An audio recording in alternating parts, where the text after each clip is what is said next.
अलग अलग तरह की स्थिति देखने को मिल रही है। तमाम जो राजनीतिक दल के नेता हैं वो अब इसमें एक होड़ सी मच चुकी है कि क्रेडिट वॉर लेने की कोशिश में जुटे हैं। लेकिन सीधे तौर पर जो बड़ा हमला किया जा रहा है वो प्रधानमंत्री मोदी पर इसलिए किया जा रहा है कि फैसला अच्छा है लेकिन इतनी देरी से लिया गया, जिसकी वजह से कई किसानों की जान चली गई, कई लोगों को अपने घरों से सालों साल दूर रहना पड़ा, कई परिवारों की माता, उनके पिता, किसी का भाई, किसी की बहन लौट करके आंदोलन से कभी वापस नहीं पहुंच पाएंगे, क्योंकि किसान आंदोलन के दौरान कई लोगों की जान चली गई, किसी की हादसे के दौरान मौत हो गई, किसी की ठंड की वजह से मौत हो गई। अलग अलग तरह के कारण हैं, लेकिन इन कारणों के बीच में आज जब प्रधानमंत्री नरेंद्र मोदी ने यह बड़ा फैसला लिया तो उसके बाद में न सिर्फ प्रियंका गांधी वाड्रा ने इसको लेकर हमला किया है, बल्कि उत्तर प्रदेश के पूर्व मुख्यमंत्री अखिलेश यादव ने भी इसको लेकर हमला किया। और बहुत महत्वपूर्ण बात जो यहां पर कहते हुए अखिलेश यादव नजर आए हैं, उन्होंने कहा कि फैसला वापस लिया गया है, हम इसका स्वागत करते हैं, और माफी मांगी है प्रधानमंत्री मोदी ने कहा,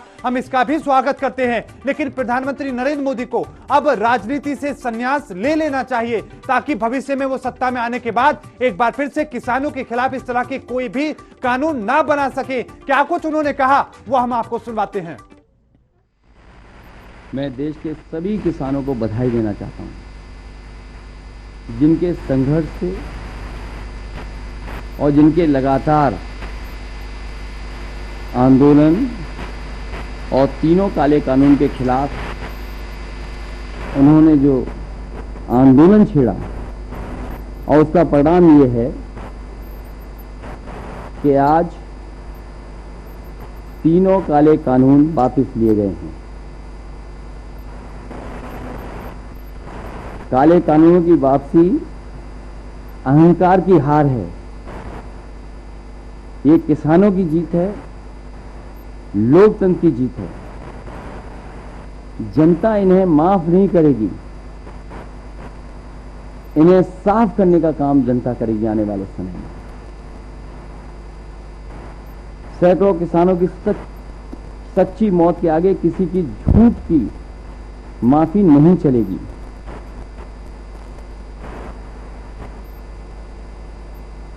जो लोगों ने माफी मांगी है वो लोग हमेशा के लिए राजनीति छोड़ने का भी वचन दें। ये सोच रहे हैं कि दिखावटी माफी मांग करके ये फिर से या दोबारा आएंगे, ये जनता इनको समझती है। जिस तरीके से भूमि अधिग्रहण कानून लाए गए थे और काले कानून जो 3 थे ये भी वापस हुए हैं।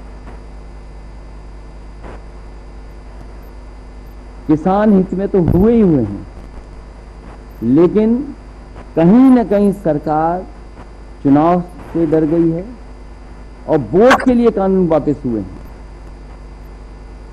उनकी नजर में किसान नहीं है, और किसानों को कितना अपमानित किया, किसानों को कितना अपमानित होना पड़ा, क्या क्या नहीं सुनना पड़ा।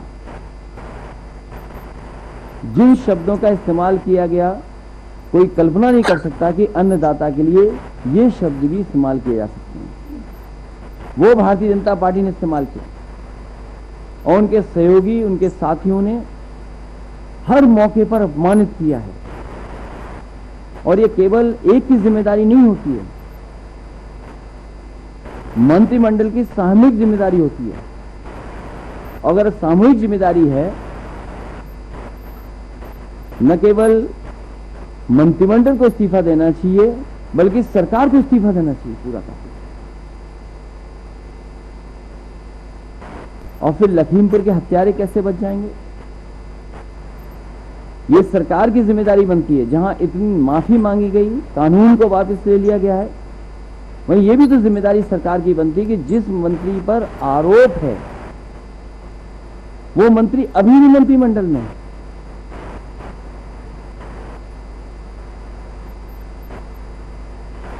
और मैं कह सकता हूं कि सपा को जो समर्थन मिला और जिस तरीके से पूर्वांचल की जनता, किसान सड़कों पर नजर आए, न केवल लखनऊ बल्कि किसानों ने आए हुए कार्यकर्ता नेताओं ने और जिस तरीके से नौजवान निकले उनसे लखनऊ के साथ साथ दिल्ली को भी हिला दिया। याद होगा एक कानून ऐसा लाया गया था चुनाव से पहले, एक फैसला सरकार का ऐसा भी लिया गया था। क्या उससे अर्थव्यवस्था आज उभर गई? जो उस समय फैसला सरकार का था, क्या उससे आज अर्थव्यवस्था सुधर गई है? वो भी फैसला गलत था। वो तो किसी को पूछते ही नहीं है। अगर किसी को कोई याद कर रहा है अगर, तो वो समाजवादी पार्टी आज भी खजांची को याद करती है।